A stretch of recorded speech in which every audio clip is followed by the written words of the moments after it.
All right. So we're going to find the Maclaurin polynomial. So if you guys remember from yesterday, all that Maclaurin means, if I'm doing the Maclaurin polynomial, is that the center is 0, which is a little bit easier to work with. Okay? So we're going to go all the way up through the 6th degree Maclaurin polynomial for y equals the cosine of x. Okay? So what I'd like you to do, what we need to start with is find our derivatives.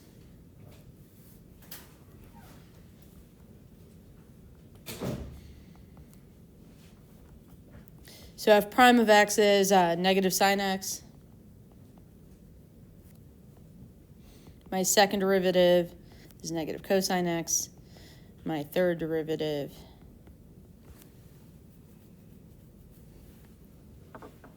is positive sine x. And now we start repeating our pattern here.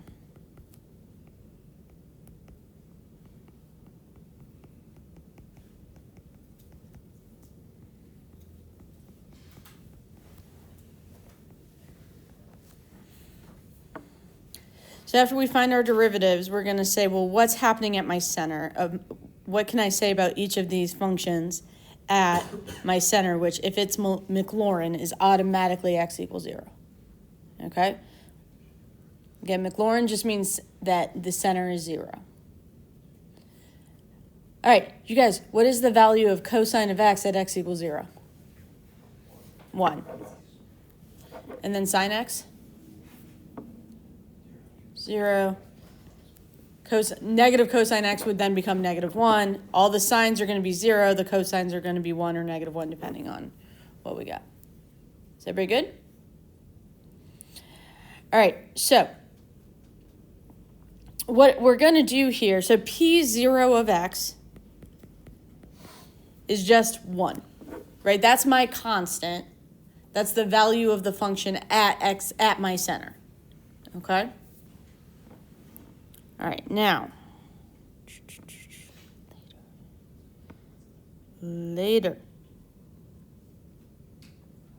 All right, as we do this, okay, so let's talk through P2 of x. What would it be? Well, it'd be my 0 term plus my 1 term, which is 0 over 1 factorial times x to the 1. So you guys will notice that I'm only asking you to find the even Taylor polynomials. Do we see why I'm only asking you to find the even Taylor polynomials? Okay, and then so then I add my next term. It's going to be negative 1 over 2 factorial x to the second. Again, my center is 0, so I can just do x to the second. Okay, so are you guys with me that that is 1 minus 1/2 x squared? All right, so here's what I'd like you guys to do. Go ahead and go to your calculator. In y1, go ahead and put cosine x. I just think this ends up looking kind of cool when you see it, okay?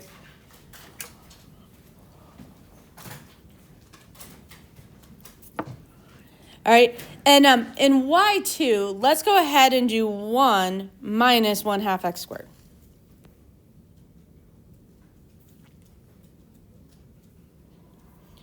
And just let's go ahead and just and maybe hit zoom 6 so you're not in a weird. So how does again, we're looking at this this parabola, or how well does my polynomial approximate my cosine function, again centered at 0? And how is this parabola doing at 0? It's doing pretty well. Okay, but again, as I get away from 0, it's starting to look a little bit icky. Is everybody good? Okay, so what I'd like us to do next is let's go ahead and find P4. And then, so as I find my P4,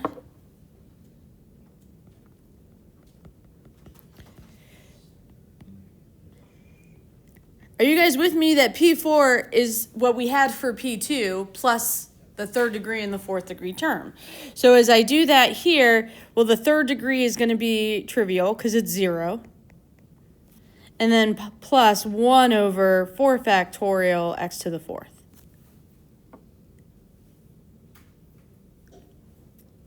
So if I simplify that, it's that 1 minus 1/2 x squared. Plus, 4 factorial is 4 times 3 times, is 1 over 24 x to the fourth.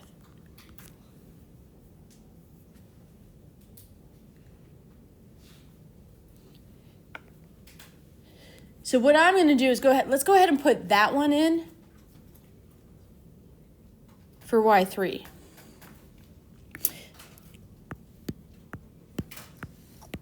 So we can just kind of see what's going on.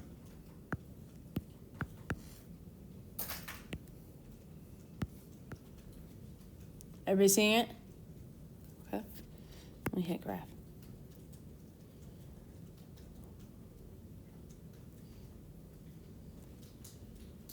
And we can see that that relationship's holding a little bit longer, right? And in fact, now we're starting to kind of see this kind of minimum.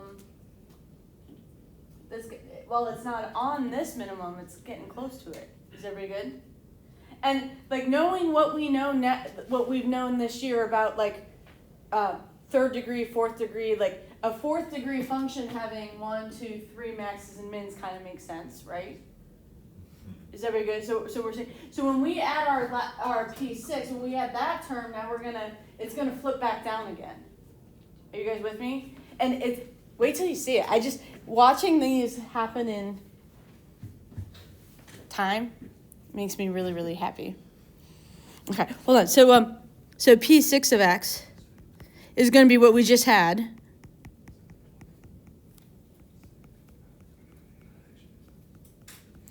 All right, and then I'm going to have, plus 0 over 5 factorial x to the fifth. Because if you guys get to the place where like I'm ignoring the zeros, that's fine. I'm trying to make sure I'm reinforcing the structure. Yeah. X to the 6 factorial. The next one will be minus 1, 6 factorial x to the sixth. I'm trying to get you guys into the habit of going through every term so that, but yes. Okay. And man, I used to be good at numbers. 120. I think 6 factorial is 720. Yeah.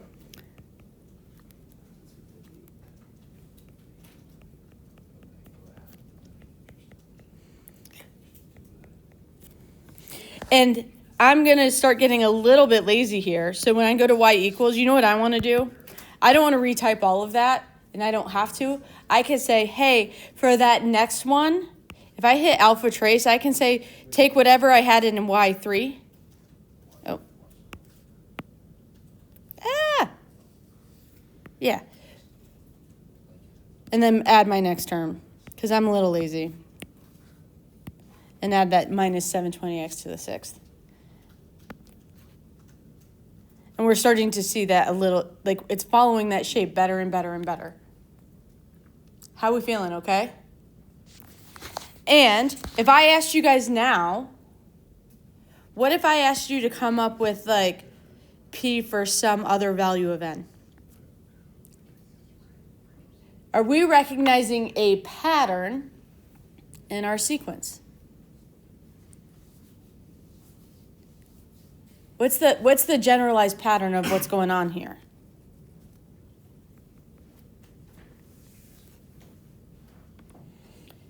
What are some things you're noticing?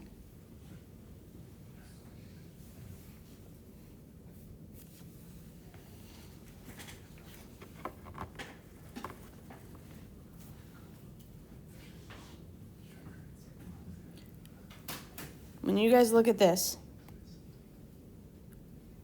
don't worry about putting it in math terms. What are some things you're noticing? You're only taking even powers. All the powers are even. What else?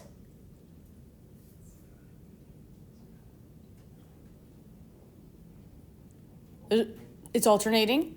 Okay. So for the alternating component, that's going to make me call this negative 1 to the n power. And what I very strategically in this case choosing n equals 0. Okay, the reason I'm choosing n equals 0 is now because it makes things nice, is what I'm going to say. Okay, so are you guys with me that for my first term, which really is n equals 0, if there's no x there, that's x to the 0 power, right? This next term, in terms of my overall pattern, is the first one for the cosine, that describes cosine, right? So this is n equals 1. What can I say about my exponent? It is 2n. What about this one? This is now my second term, right? This is n equals 2. Are you guys with me that the exponent on my x is 2n? Which this will get easier and easier and easier, I promise. Okay? And then what is the denominator for all of these? 2n factorial. 2n the quantity factorial. So if you guys remember early, I made us think through this 2n factorial versus parentheses, all that kind of stuff. Now, I'm going to go back to what I was just showing you guys in Desmos. But I'm going to change my functions a little bit.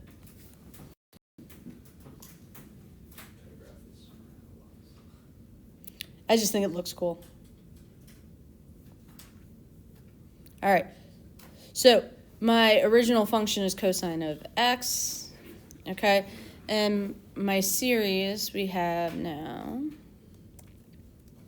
negative 1 to the n, x to the 2n. No, because that's going to be. I think we make Is everybody good? So this is, so right now again I have this, we're only doing the 0th term, right? Okay, here was that parabola, right? That was my second degree polynomial, third degree, fourth degree, second, b equals to b makes sense. Wait, yeah, okay. 0 to b, right? So second degree. Pardon the interruption. If there's a student here that drives a gray Honda Ridgeline and you are parked in front of the school, you need to get your keys, come down and move your car. Thank you. Tell them, give them a ticket. You guys seeing how this, as I'm increasing my V, for some reason for the sines and cosines, watching them as my number of terms is increasing, I just think it looks really nice. Cool? And again, all that's happening is we're just making a longer and longer polynomial as that b is increasing. So the longer the polynomial is, the more further out my derivatives are going to keep matching. But isn't it kind of cool how this works? All right. Now,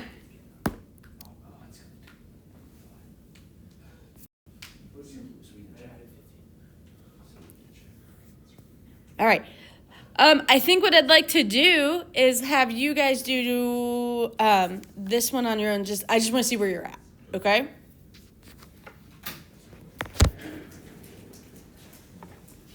You know what? Why don't we do the first? Well, what should we do first? I'll do it that way. What do you think? You guys tell me what to do, because this one does get a little bit hairy. Not a lot of it, just a little bit hairy. Okay? It's not as nice as the last one. So, what's the very first thing I should do if I want to find the third Taylor polynomial? Find the first three derivatives. Yeah? So,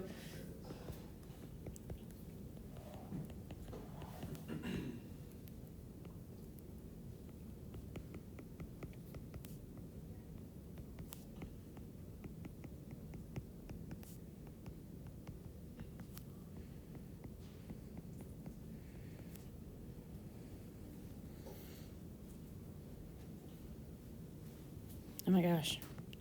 Yes, I was literally staring at negative sign saying, what is the derivative of negative sign? like one of those, you know how sometimes when you're working really complex problems, you forget how to do 2 plus 2. Like you can think about the really complex stuff, but the easy stuff falls away.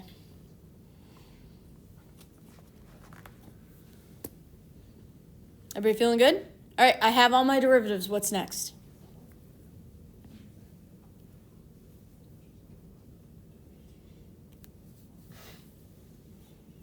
We have to evaluate them at the center. So in this case, since we're centered at what, pi over 6?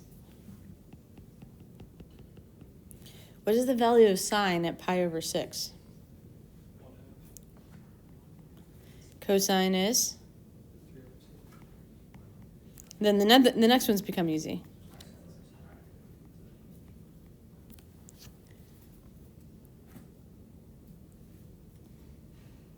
All right. Next, we're going to write our polynomial. It's going to start with just the 1/2. If you wanted to think of it as, so that you're always doing the same thing, this is the 0th, right? Okay, this is x to the 0. So you could think of it 1/2 times x to the 0 over 0 factorial. Oh, wait, but it's not x. It would be, so that it's centered at pi over 6. Now, that being said, so if you're trying to be consistent, that's why we would do this, right? We're starting at the 0th derivative. The original function is not the first derivative, right? Okay.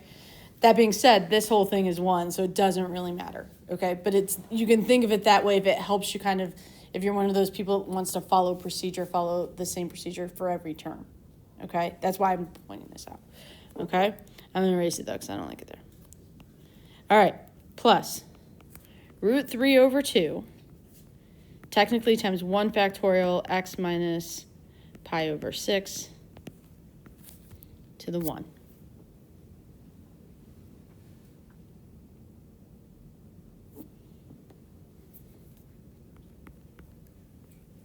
Minus 1/2. Now it's my second degree term, so it'll be 2 factorial x minus pi over 6 to the 2. It looks messy. And then minus root 3 over 2 times 3 factorial x minus pi over 6 to the 3rd. Again, the factorials and the exponents are the part that come from doing the Taylor series. And then here, I'll think of it this way. I'm going to color code this. These are the values from the derivatives are in red. Now, I would simplify that.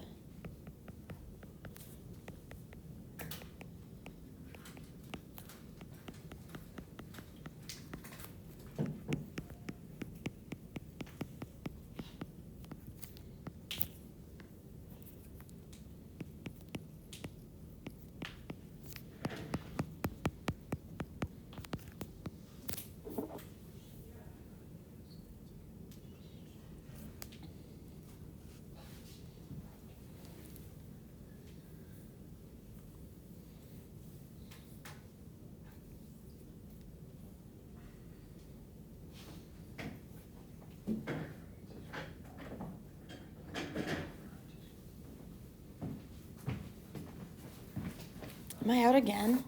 Over there, yeah. I think I did steal.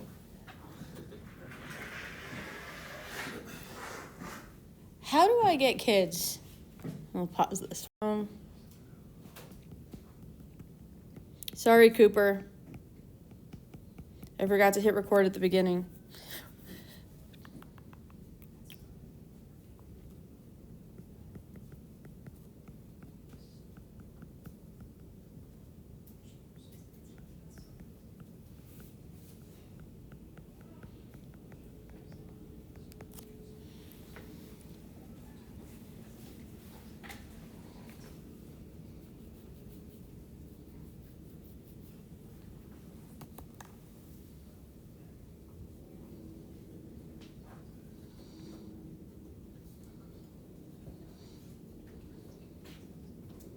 All right.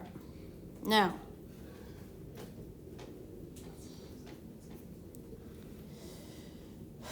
I sort of misspoke. Okay? The remainder is related to the fourth degree term. Okay? It's related to. It is not equal to. Okay? Because it's not alternating. Necessarily. It could be alternating. Okay? So it is, however, smaller than the overall value, the highest possible value that fourth degree term could be. Okay? So as I go through and I say, what is my fourth degree term? It would be essentially f4 of some value times 4 factorial times x to the fourth.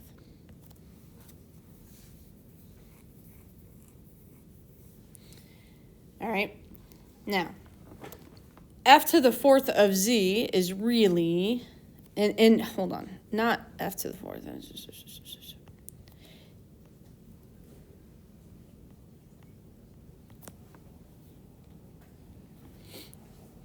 Okay. Now,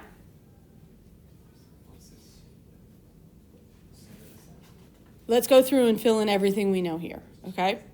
All right. F to the fourth was sine, right? So it's going to be the sine of z over 4 factorial is 24. The x is the x value I'm approximating minus c, or minus my center. What's my center? To the fourth power. Now, what we do from here is we say, like, this z right here is between my center and my value, and the value I'm approximating. Okay? And we want to say, what is the maximum possible value for that? Because we're trying to find the maximum possible of the remainder. Okay? And so it's got to be some value in between there. Now, when it's sine and cosine, this is really easy. What is the maximum value? Do we have a maximum value for sine or cosine? Yeah, what's the maximum value for sine? 1. So, this is max. So, really, my remainder can be 1 over 24 times 0.1 to the fourth.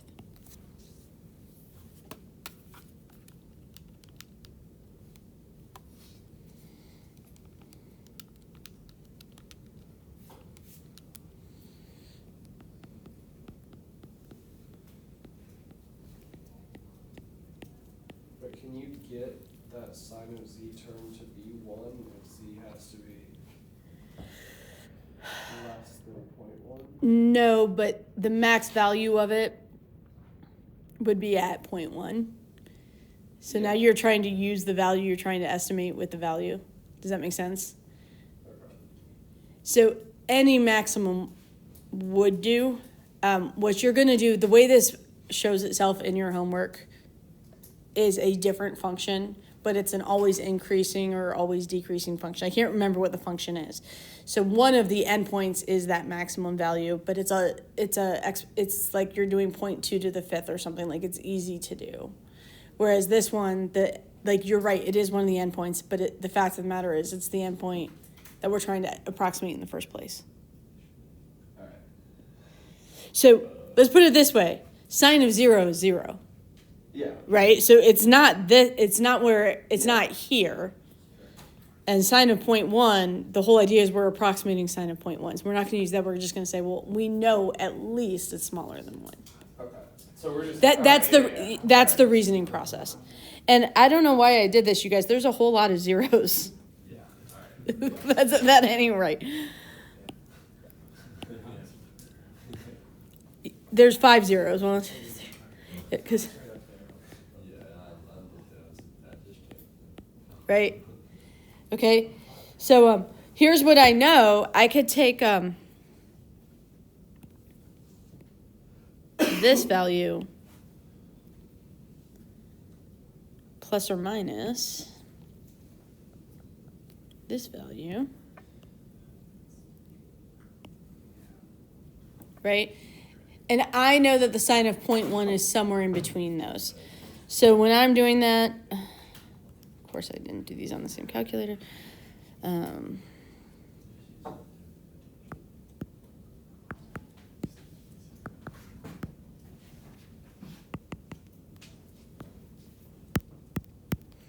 So as I go to do this, guys, I just do...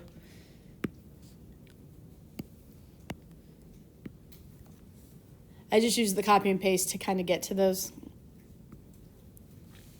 So we're saying that the actual sine is of 0.1 is between 0.998295.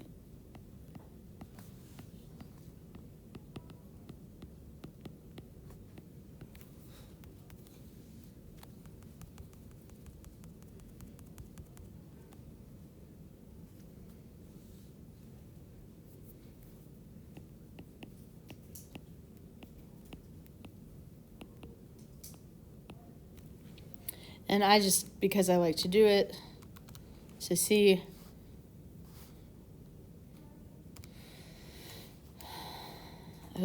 I just typed it in and I got 0.001, but that's because this was in degrees. Just 0.099833. And I think we'll find that it, in fact, is in between those two values.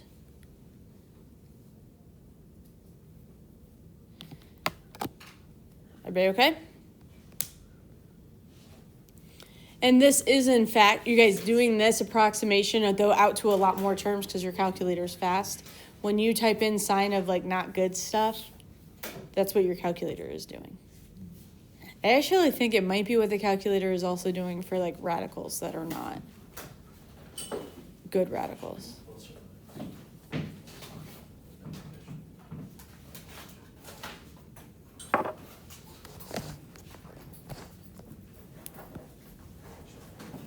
Sorry, Coop. FYI, to figure out my approximation, I gave you guys the polynomial and I plugged that 0.1 into that polynomial to get the approximation. Sorry about forgetting to hit record.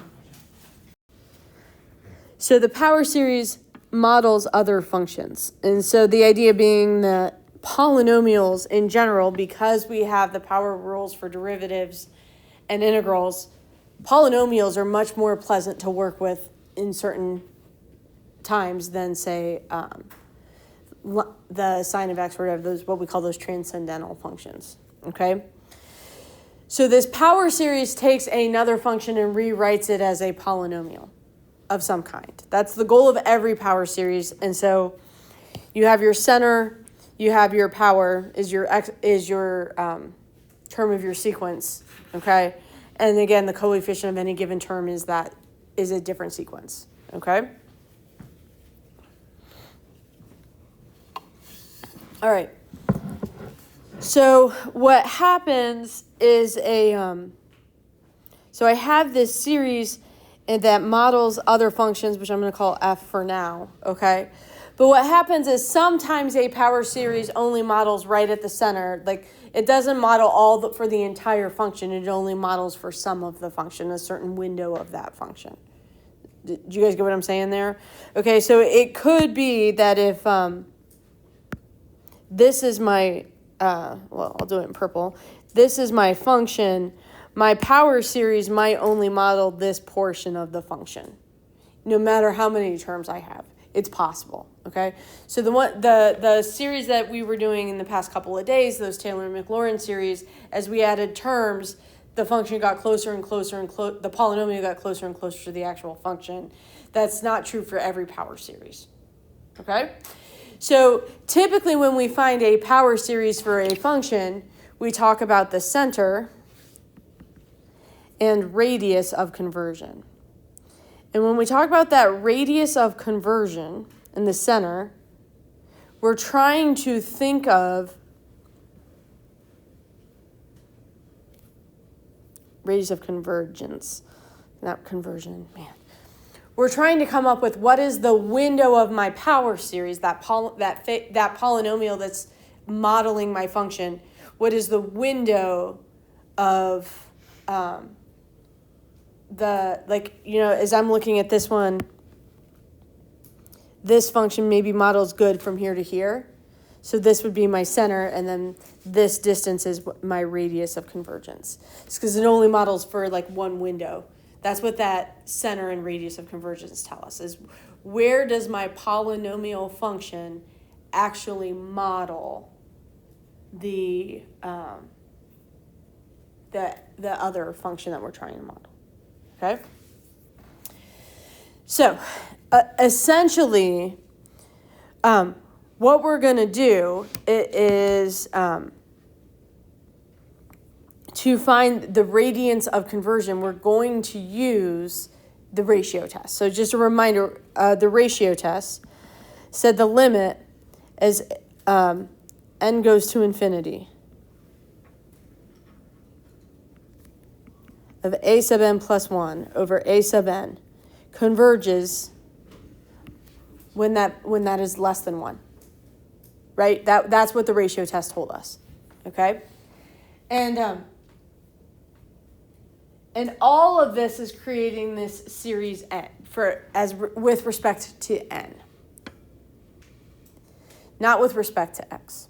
So x is going to be part, but x is a variable. So let's kind of go through. Let's go through and it'll make a little bit more sense. So now, as I'm looking at this particular power series and I'm trying to first decide what is the center. Okay? So to decide my center, I'm looking at how is x being related up to that power. Okay? So for this particular one, my center is 0.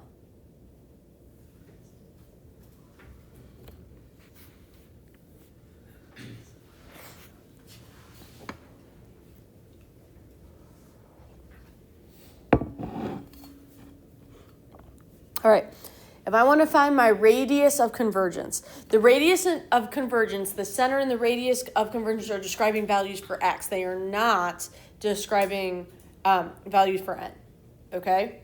So what I'm going to do is I'm going to take the limit as n goes to infinity, right? And basically everywhere I see an n, I'm plugging in an n plus 1, right? For a n plus 1. So I will get n plus 1 factorial, x to the n plus 1, over n factorial, x to the n.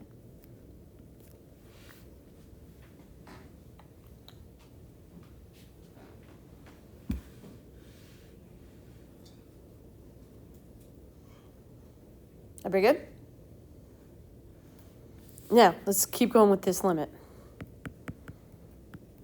What are you guys seeing?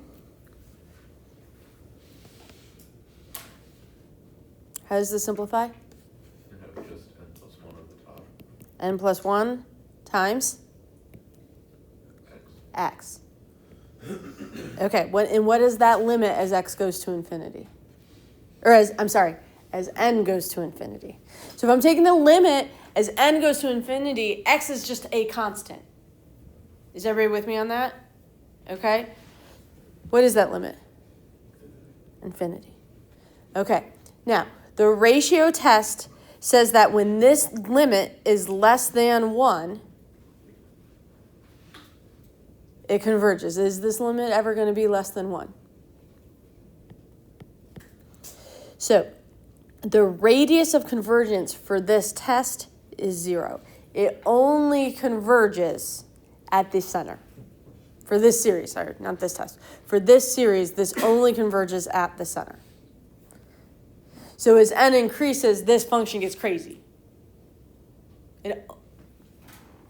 Everybody good? Let's look at another one.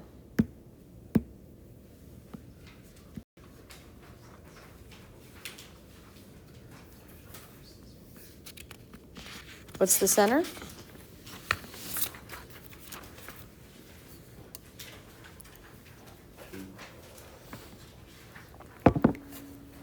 Everybody good with 2?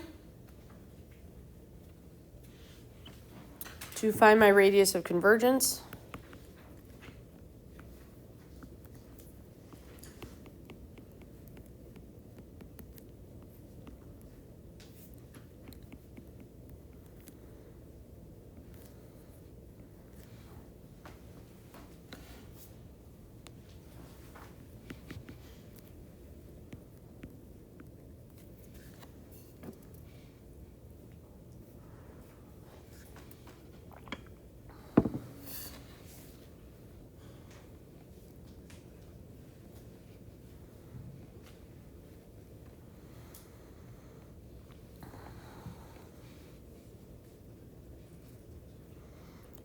You guys, how's the simplify? X minus 2. Now, what is the value for this as n goes to infinity? It is just x minus 2. Is everybody good? Okay. Now, my radius of convergence, this will converge as long as the absolute value of this is less than 1. Okay? So my radius of convergence is 1. My center is 2, my radius is 1. Is everybody good? So I can say that this series converges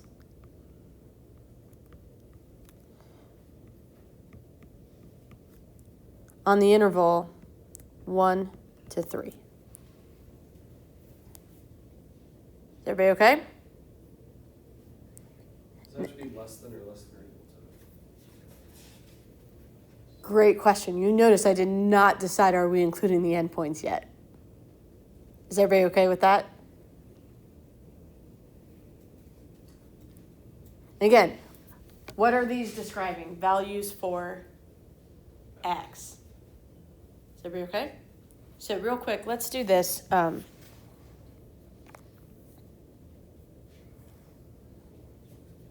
is what I want.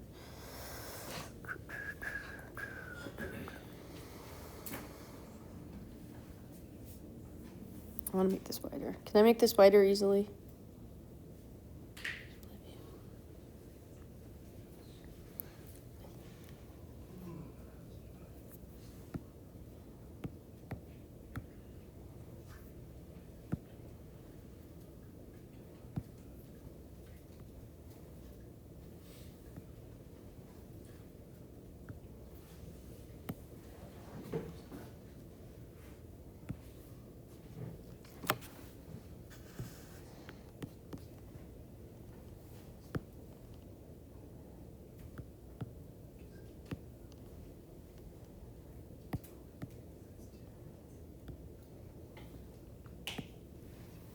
All right.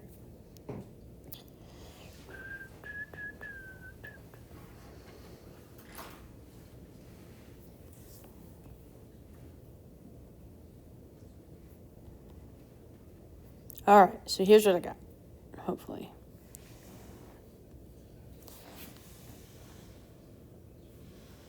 So, are you guys with me that we can see at k equals 1, this would just be a line, right? As I increase my values for k, I have a function. But you'll notice we can only see that function in between 1 and 3. So this series only defines the function in between 0 and 3. The x values have to stay between 0 and 3 because that's the only time this series converges to an actual y value. If the series doesn't converge, you don't have a y value at that point. You guys see what I'm saying? So when we talk about the series converges, you don't get an answer for y if the series is not convergent at that point. At that value for x. Okay? We kind of seeing this? This is weird. Like this is the crux of when people say Calc 2 is really hard. This is one of the Calc 2 is really hard things. Okay? So remember, y is being defined as the sum of the series. If that series doesn't converge, then there is no y value for it to converge to. Is everybody okay? All right. Now, was it you who asked if it's inclusive or not? Yeah. Okay. So what happens from there is, so we have interval, so we have the center, we have our radius of convergence, which ends up being my interval of convergence, that window where where they match each other, where you get that y value, okay? And what we do to find our interval of convergence, which if you flip the page is what's coming next, okay, is you have your stuff, and then you check your endpoints to say, if I plug my endpoints in for x, is the result a convergent series or not? Is there a reason we call it a radius? As though it has something to do You with always ask the circles? questions I don't know the answer to. Okay. I don't know the answer to that, but I'll happily look into it. As opposed to like a margin of error type Right, 'cause idea. I don't know. Yeah, I don't know for sure, but I can look into it for sure. Okay. So what I would imagine it could be is when you're doing these in a three-dimensional plane, the result ends up being some sort of rotational force, but rotational thought process, but I don't know for sure. Because these are doable in the three-dimensional plane. And now your series is... you guys, that's why we don't offer Calc 3, is I don't want to think that far. There's a whole bunch of theorems. There's Stokes' theorem and Green's theorem, and I did have to learn them at one point, and I know I learned them at one point. And you do like triple integrals, which sound terrible, but aren't. Or double integrals, where you're integrating on both x and y. But you're just integrating the x terms, then you're integrating the y terms. Like it's not as bad as it looks. It looks terrifying, but it's not as bad as it looks. It's been a long time. Anyway. All right. Let's go ahead and do this one real quick. So, center. I love it when the center is 0. I feel like it makes everything so much easier. Okay, we're going to take the limit as n goes to infinity of x. Oh, this is going to be ugly.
You guys, how's the simplifying? Are you guys with me that on top we'd have x to the second power? Over what? 2. Oh, 2 plus 2. 2n plus 3 times 2n plus 2? Does that feel okay? Yeah.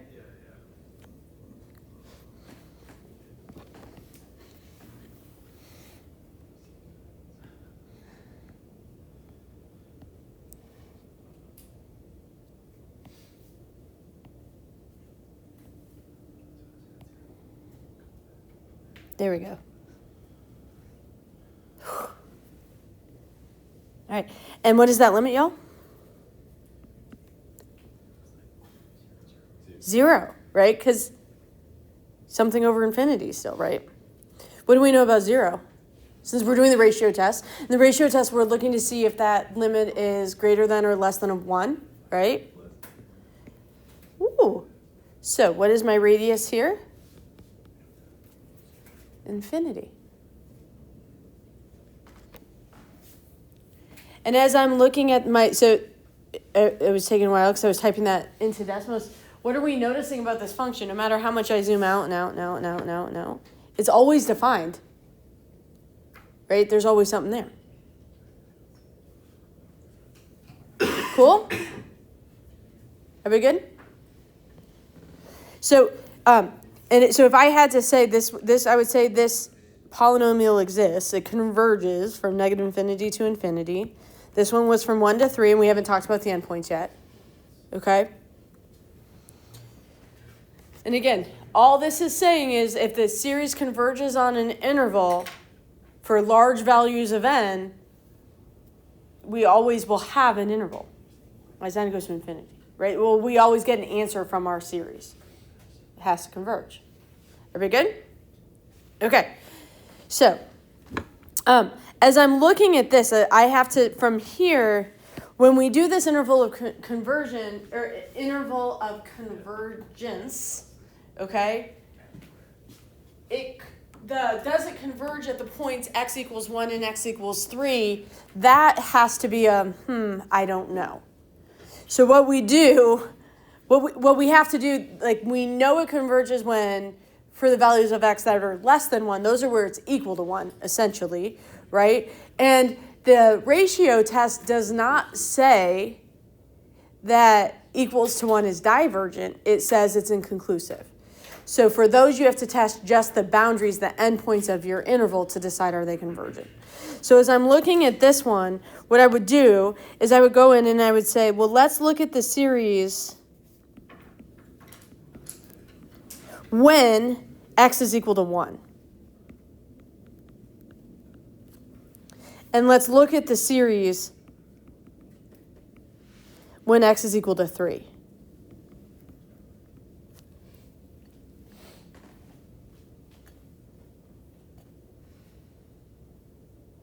So now x isn't a variable because we have a concrete value, so now we can just use our regular convergence tests to do these. Now, for both of these, I'm very comfortable quickly saying that these diverge. Why am I comfortable saying that these diverge?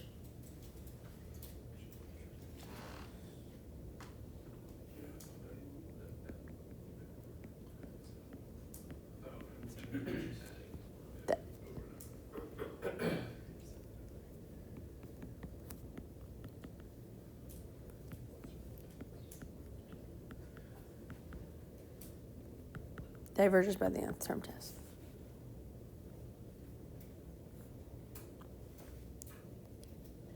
Everybody okay?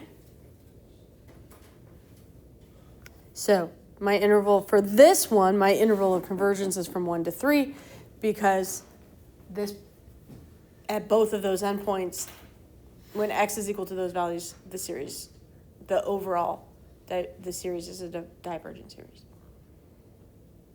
Okay? Yeah. For the one on the left, wouldn't they just add 3 and subtract 3 over and over? Yeah, but because n is going to infinity, that's still like an oscillating function does not have a limit. So, yeah, yes, you're gonna have 3, then negative 3, then 3, then negative 3, but it doesn't like. As n's going to infinity, it's not equaling a value. It's... Yeah. Just at any given point, it will be 3 or... At any point, it'll be 3 or 0. Right. Yeah. But that doesn't mean... Approaching a value. Yeah. Okay. Everybody okay? All right. All right, so... Center.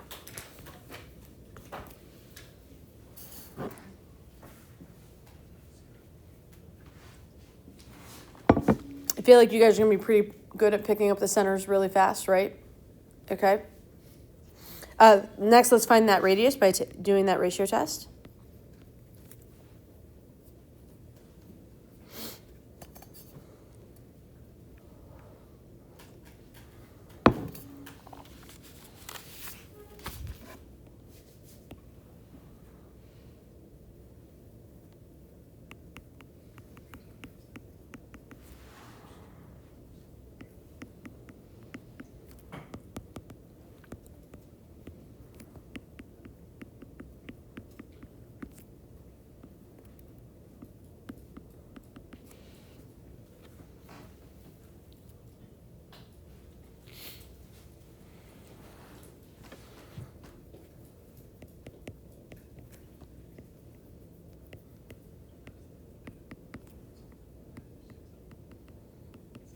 What's the limit? X. Yeah? So for the values of x that are less than 1. Or where the absolute value of x is less than 1 is essentially, right? So my radius is the 1.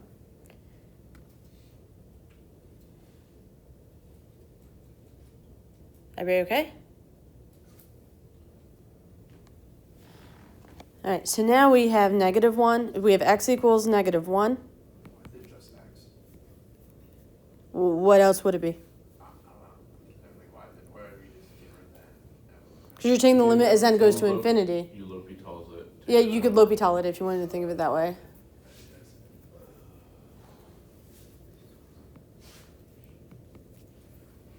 If x is smaller than 1, this will definitely converge, right? If x is any of the numbers in between -1, so we just have to test the boundaries. So you don't test every value for x, just the endpoints of your center plus or minus your radius. Okay? All right?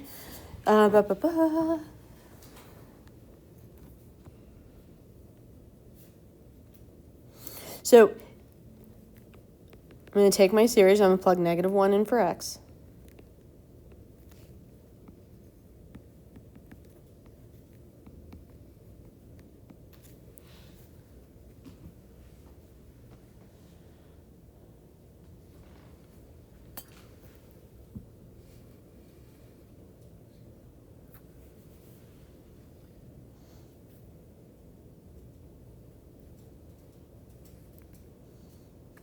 Does the first one converge?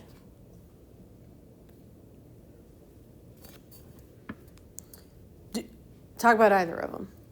Do either of them converge? Diverge? Do we know anything about any of them? This one, I believe, diverges. P series.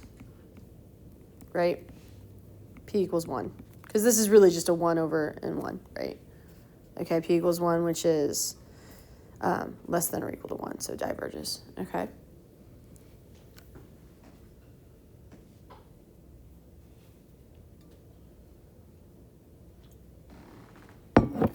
This other one, though,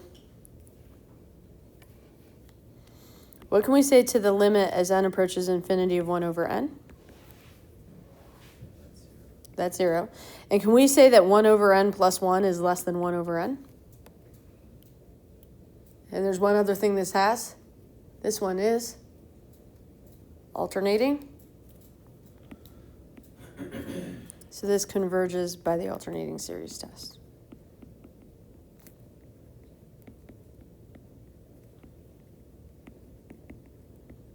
So for this particular series, my interval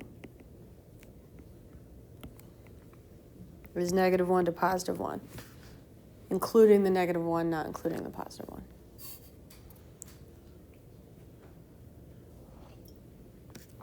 Kinney, where this one is different than the previous one, is It's getting closer. so alternating around 0, Yeah, getting it's like getting closer. yeah.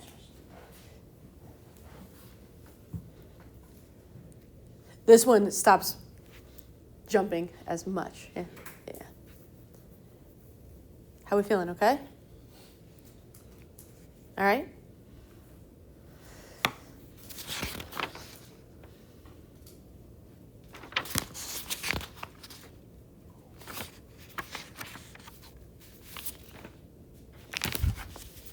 All right, we're doing great. Let's do this example and then I'm comfortable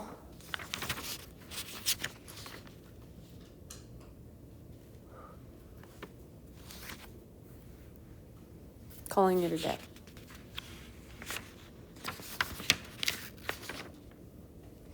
Yeah, math block day.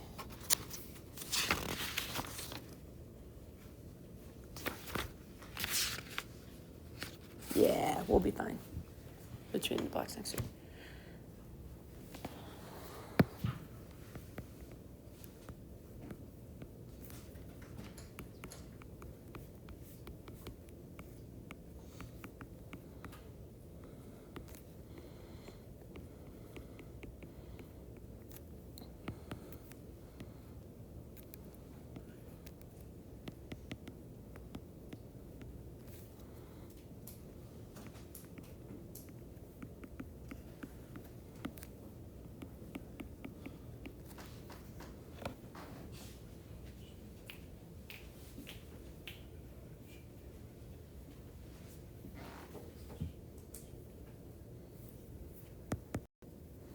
How we feeling?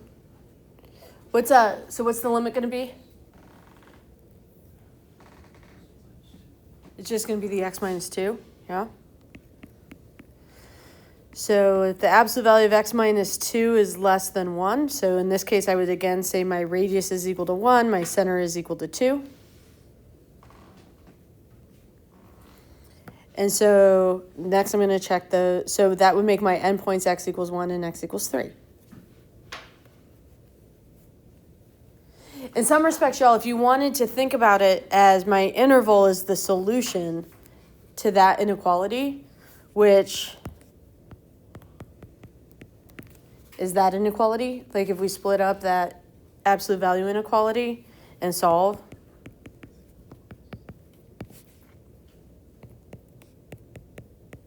that's a way of thinking it through. Like that's what's happening, is that it's going to converge when the absolute value of whatever that limit is less than 1. Okay? All right, so then I check my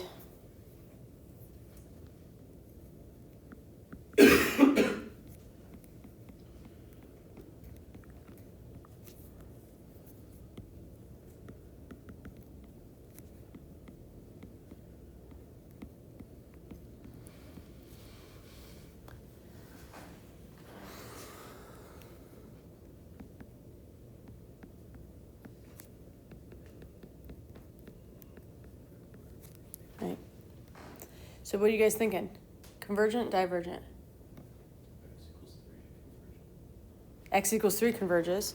Well, and remember, guys, for an alternating, if the non-alternating part converges, the whole thing does, right? That's what that absolute convergence really is, right? So I would be comfortable if you guys said from here, both of these are p-series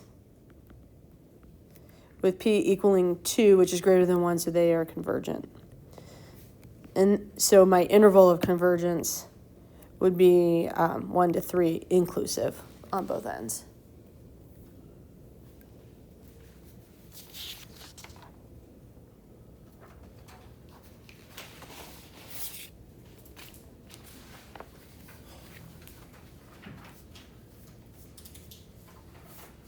I feel like the next part I don't want to do. Like, I want to wait. It's not that I don't want to do it. I think we could get through differentiation integration of power series. And maybe the geometric power series. Oh, that's so messy.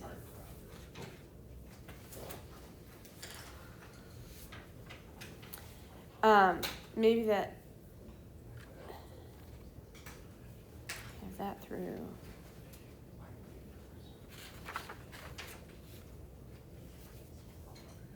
I think we're in good shape. I think we're in pretty good shape. I think I can get a little bit further than I thought next week.